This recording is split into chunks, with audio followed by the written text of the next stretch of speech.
Okay, so the Advent, the coming of Jesus, his first coming and his second coming. His first coming had about 300 prophecies that he fulfilled. Second coming has about 300 prophecies that he will fulfill. So we are post-Christmas now, but it's still Jesus month. Jesus wants our whole life. He gets the whole month, at least in our society. And so we are looking today, Tuesday, December 27th, at Matthew 24, which is one of the best known passages in the Bible about Jesus coming again. And there's a lot going on here and a lot we can say about it. But here's what it says. But concerning that day and hour, no one knows. Even the angels of heaven, they don't know. Even the Son, but only the Father.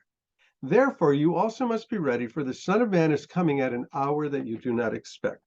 Now, I've been a believer for quite a while. And a lot of people, depending on what's going on maybe in the world, they sometimes with world events, they get all excited that, maybe this is the coming of the Lord. Well, maybe it is. I'm not saying don't get excited. We should be excited all the time. The Lord is coming. He will come for us. And so one of the things that happened, a significant prophecy in the Bible, was that the nation of Israel would be regathered. Now, that happened in 1948.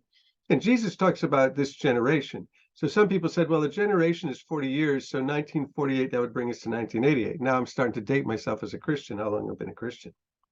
So they would go 40 years, and some of them actually said, well, then there's the 7-year tribulation period, so take off 7 years of 88, and Jesus would come back in 1981. So a lot of people said before 1982, Jesus would come back. Well, he didn't, because it's now 40 years past that. So that didn't happen. There was a guy, he wrote a book called 88 Reasons Why Jesus Will Return in 1988. So largely, it's debunked just by the title. There might be a lot of signs or things that he could point to, or prophecies he could point to that might lead you to believe that these things are things that, need to happen and are going to happen in order for the Lord to come back. And maybe we should get excited because it looks like these are right on the door. So, be that what it may.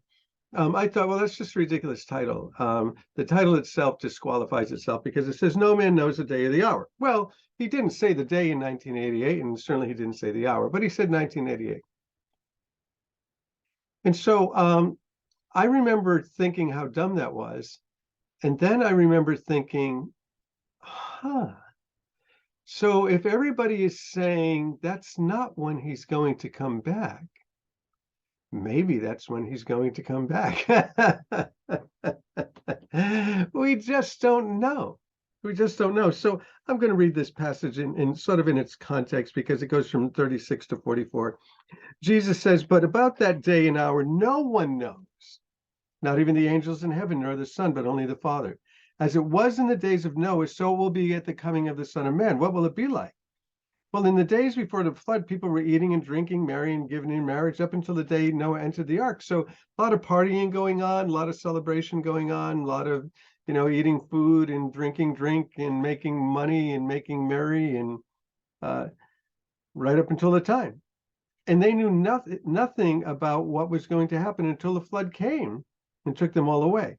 That's how it's going to be at the coming of the Son of Man. 2 men will be in a field, one will be taken, the other will be left. 2 women will be grinding at a handmill, one will be taken, the other left.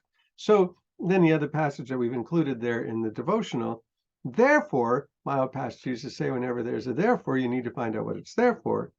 Therefore, because of these things, keep watch, because you do not know what day your Lord will come.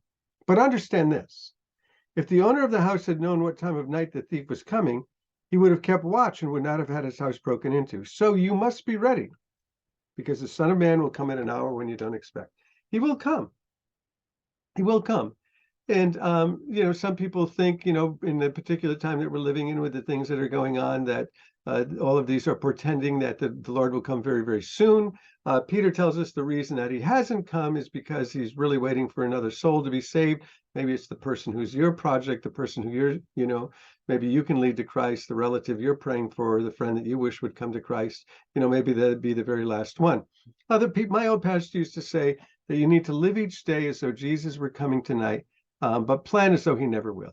So just, plan out your life, do what you need to do, work with your kids, work with, what your kids are going to become, think about your grandkids, think about the future, build a house and build a big, strong one that'll last 100 years so other people can live in it. But Jesus might come tonight.